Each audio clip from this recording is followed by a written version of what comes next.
All right, well, good morning. Today we're going to look at the book of Romans, and so I'm just going to introduce Romans to you in this first video segment. Romans was written to the Romans, Roman Christians, by Paul. These people, this church got started at Pentecost. They got saved and went back home to Rome, and they had no apostolic teaching. They really didn't have the apostles go with them back home to Rome. They just had the Old Testament and the Holy Spirit.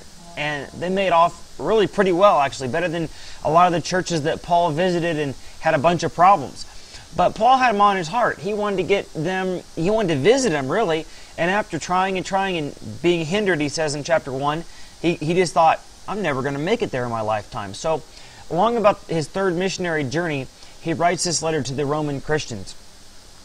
Basically, Romans is different than Acts, and that Acts is very historical. A lot of stories and not a lot of doctrinal explanation behind the stories.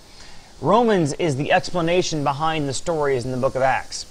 And the theme of Romans is God justifies sinners. When we look at chapters 1 through 11, you're gonna see that that we need justification, and that how God provides that justification. And then in chapters 12 through 16, we're going to look at what the results of that justification are. This book is going to be pretty interesting because there are some very difficult passages to understand as far as the church and what they've thought about it over the centuries. Adam's sin and how that's imputed to every man. Election and that God sovereignly chooses us before the foundations of the earth. God's sovereignty. Where does free will come in with that?